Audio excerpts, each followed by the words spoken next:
Hi everyone, welcome. Lily the Kid Chef here. Thanks for joining us today.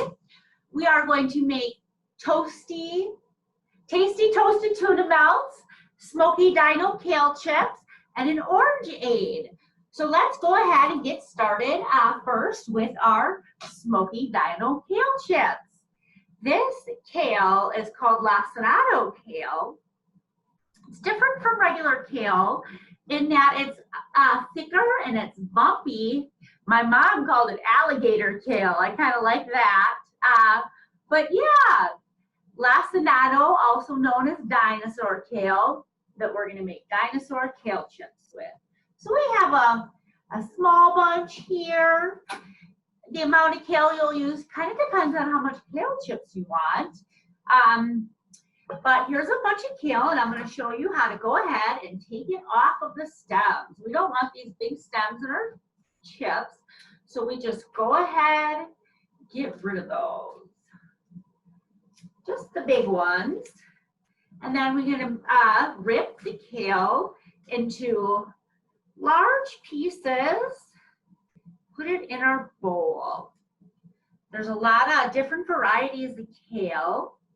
This one is just hardier, has less stems, but you can use whatever kind of kale you have access to. But I really like the lacinato kale. Kale chips are awesome. I like to make green bean fries, kale chips, cauliflower popcorn, Brussels sprout poppers.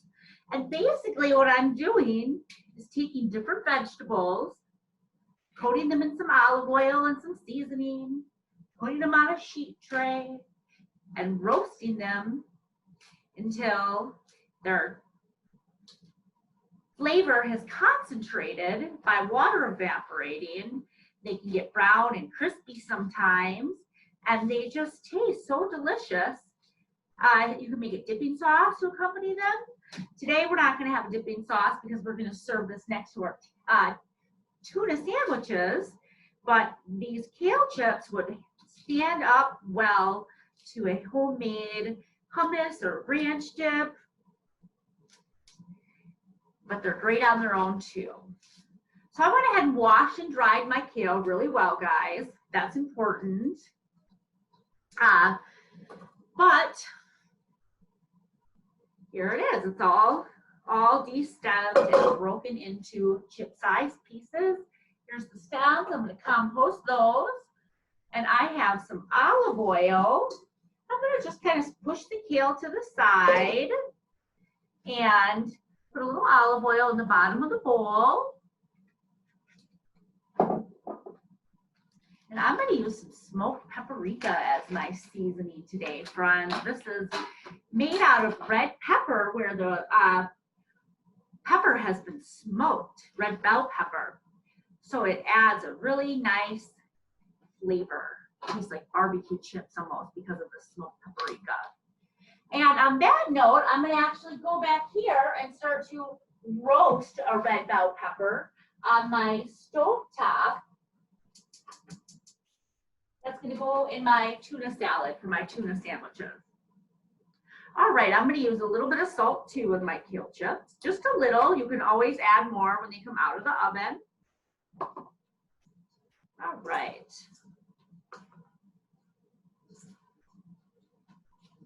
And I'm just going to flip the kale around and gently massage it. You want to make sure that the olive oil gets in all of the cracks and crevices of your kale, and that the seasoning is evenly distributed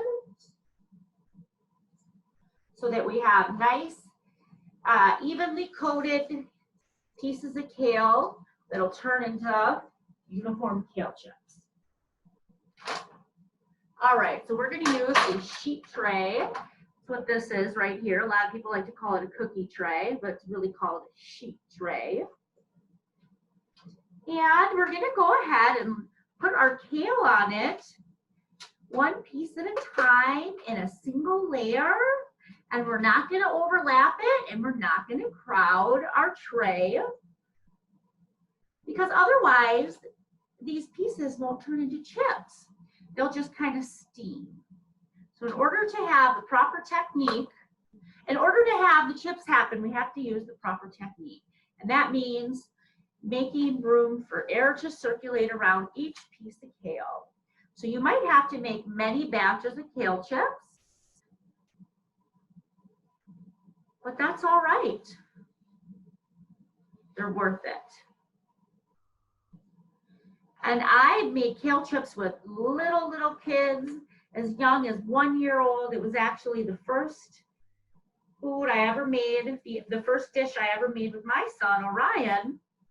And I just gave him the pieces of kale, and he stripped the leaves off of the stems and laughed and laughed and laughed and helped me mix the olive oil and the spice in.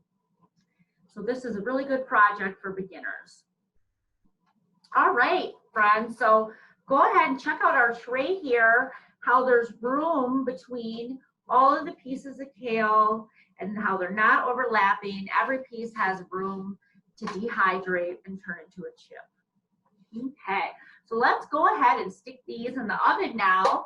And I do have some kale left over, so I'm going to use that to make a second batch in a while. Put my kale in a 325-degree oven, and we're going to check it every 5 minutes or so, and I'll show you what these chips look like when they're done. While I'm back here, I'm going to go and flip over my red bell pepper for my tuna salad that I'm going to make right now.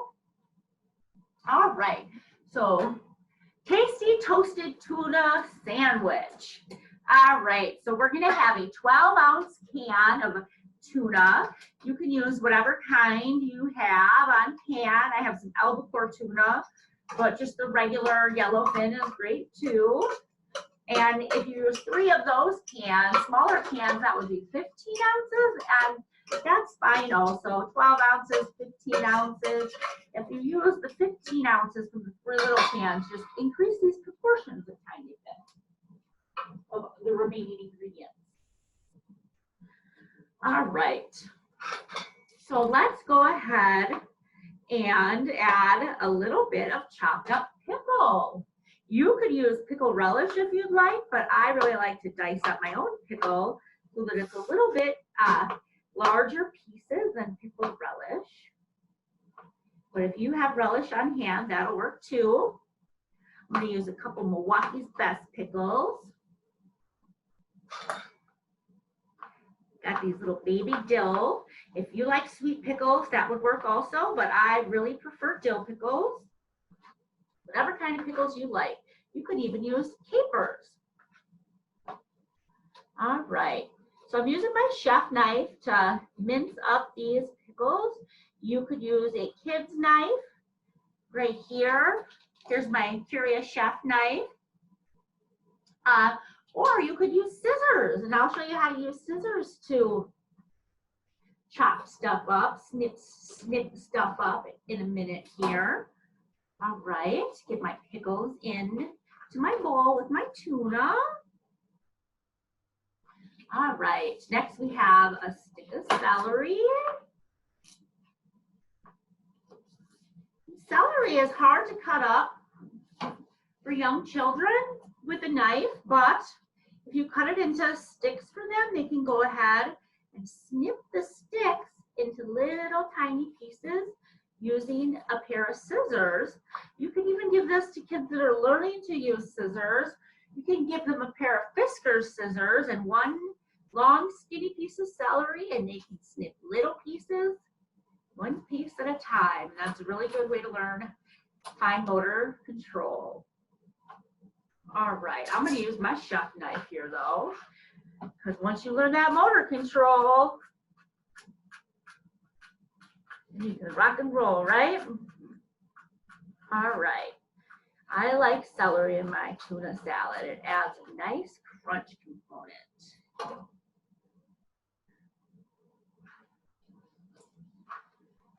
Let's go check on our pepper back here. I love to put roasted red bell pepper in all sorts of foods. It really adds a unique flavor. And I like to roast them myself. You can get them jarred, but they're pretty expensive and the flavor isn't nearly as good as taking the time to put a red bell pepper on your gas stove, turn it on, and just let it blacken all over the skin. And when it's ready, it'll look like you ruined it. But I promise you, it's going to be delicious. So I'm going to put it in this bowl for a minute, and we're just going to let it sit, and the skin is going to kind of steam, and it'll be easy to peel off in a minute. I'm going to grab a paper towel and just set it on top of the bowl, and that paper towel is going to help it steam, and then we'll use that paper towel to wipe the skin off in a moment here. All right, let's use some green onion, or scallion you can call that, or green onion, spring onion, whatever you want to call it. I like to use it with kids because it's easy for them to chop up using scissors. And it's kind of less aggressive than regular onion. I know kids that'll eat this raw. So if your kid has a problem with onions, go ahead and have them try green onion. Maybe they'll like onion then. All right. Snip up some green onion, not too much, just enough. And you can use the white part or the green part top. A lot of people will, say, hey, what part of the green onion is edible? Well, the whole thing except for like the fuzzy root at the bottom. All right, so the green onion going in the bowl. And I have some parsley. I have fresh parsley. You could use dried parsley if you have that on hand. And I got some nice fresh parsley from the Willie Street Co-op. They donated all of our ingredients today. All right, parsley in. Let me check my kale chips real quick. Oh, they're looking good. They're not ready yet, but we don't want to let them burn, so we check on them pretty regularly. All right, so let's go ahead and put some lemon pepper seasoning into our tuna salad mixture. And some salt. Now we're going to use some mayonnaise. And I'm going to go ahead now and preheat my griddle to 300 degrees. You always want to have a hot pan so that your food doesn't stick and so that it starts cooking right away. Right. Let's not forget that roasted red bell pepper, friends. So I'm going to take it and I'm going to use the paper towel to wipe off the peel. And it's warm, so be careful. You can let it cool longer than I did if you have time. That'd be great. Woo! And you don't want to rinse this under the stove because then you'll rinse off all of this good smoky flavor. But there's soft red pepper. It is going to add a ton of flavor to our tuna salad now. And you could also get this really delicious smoky flavor by adding some of the smoked paprika too, if you wanted to really amplify it or substitute.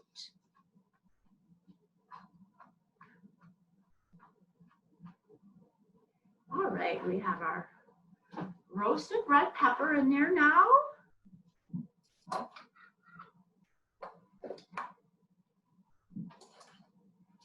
I'm going to really mix up this tuna salad and add a little bit more mayonnaise if I need to. I'm going to check my kale chips again. I think I want to use a fork. Then I can kind of really smush up the tuna flakes. Oh yeah, Gotta have the right tool for the job.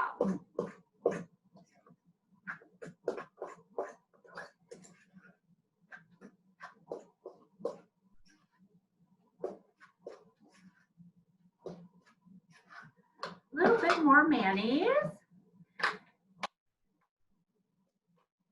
That should be good to go.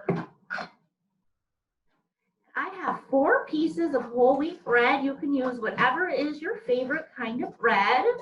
And I'm going to go ahead and start to assemble my sandwiches. And can I check the kale chips real quick?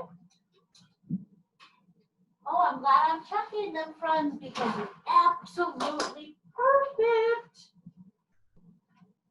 Okay, I'm going to take these out of the oven and show them to you. Oh, they look beautiful. So the way that we know these are ready is they're fully dehydrated and crisp. They're not soft in the middle. They're not burned. These are perfect kale chips. Awesome. So I'm going to put these aside and turn off my oven. Be ready to roll in a minute.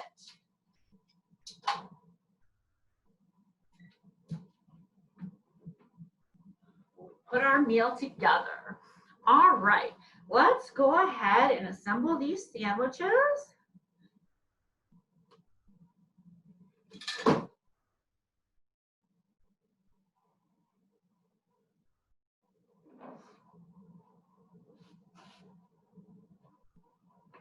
I'm going to make 4 today.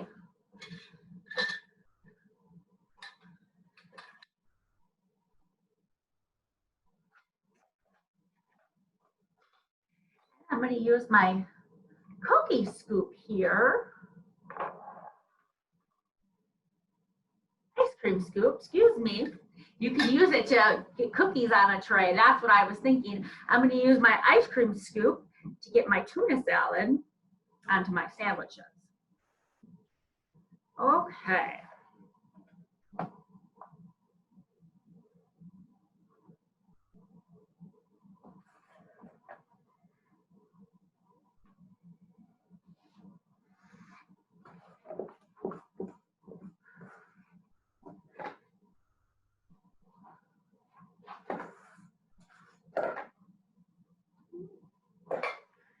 Looks like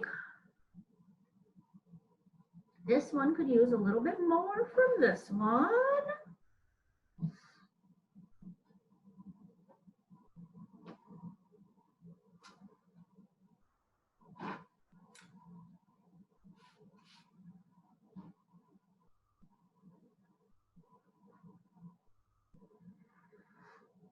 All right, these look pretty even, friends. So now we're going to go ahead and put the tops on.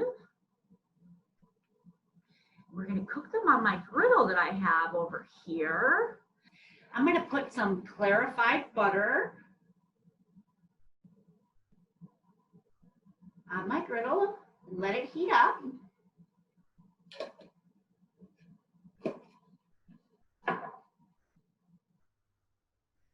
Go ahead and put these sandwiches into that clarified butter. Whoops. Get my jerk tray back in there. Get them cooking. Smells good, friends. Smells good.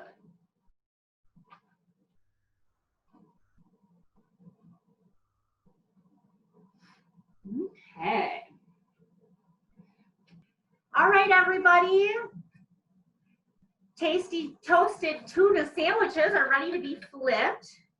Yeah, just a little bit more of that clarified butter to our griddle. Seems like the one side really sucked it up. And then we'll proceed with our orangeade I was telling you about that I invented because I wasn't getting enough drink for lots of kids with just making them fresh squeezed orange juice. And I didn't want them to have something really sugary like Gatorade. So I figured, well, what's the best of both worlds? I could take some fruit, use the juice, add a little bit of water, add a little bit of sugar, and voila, I came up with this orangeade. Oh, these tuna sandwiches look perfect.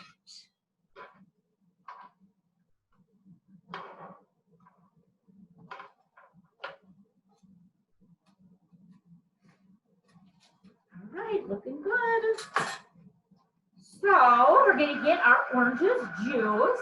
We have our kale chips ready. Then we're ready to eat, friends. It's going to be a delicious meal here. And so I went ahead already and I took some sugar and I took some water and I went ahead and boiled it on the stove until the sugar was all the way dissolved. And that made what's called a simple syrup so that we could add a little bit of that to our orangeade to sweeten the mixture without adding granulated sugar where you could feel the granules in your mouth. So I have my simple syrup, I have my orange juice,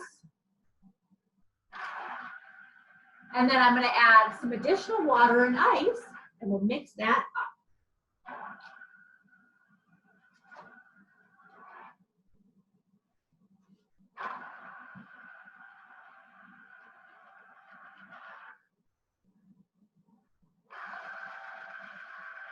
I love this juicer that I have here. Kids really, really love to juice these oranges, I tell ya. Get one of these and get your kiddos going. All right, I bet you the other side of our tuna sandwiches are perfect.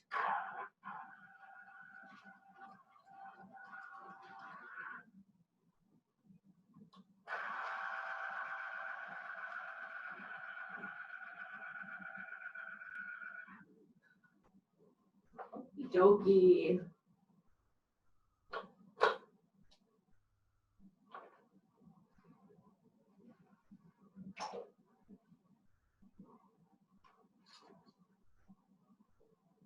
Got a lot of juice here. These oranges were past their prime for eating. They were a little squishy, as my son would call them, but they're perfect for making juice. So if you have oranges that are just kind of too soft for peeling and eating, that they would be perfect for this recipe right here because they're great for juicing.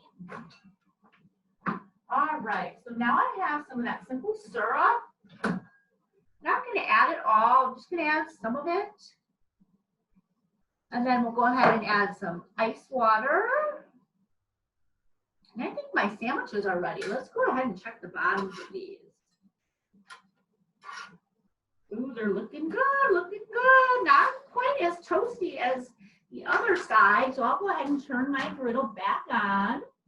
We want to make sure that it's nice and toasty.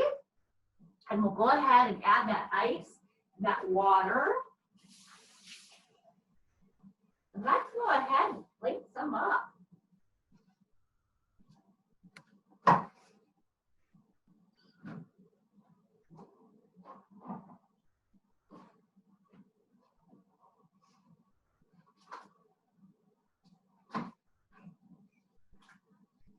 All right. That's nice and cold.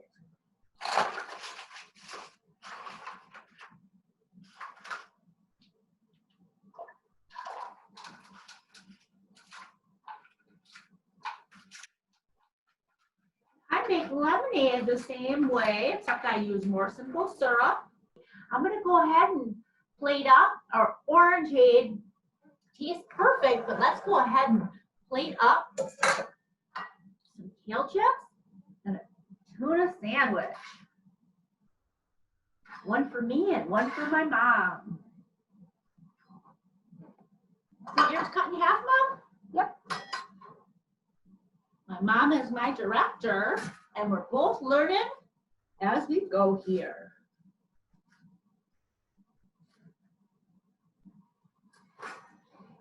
All right.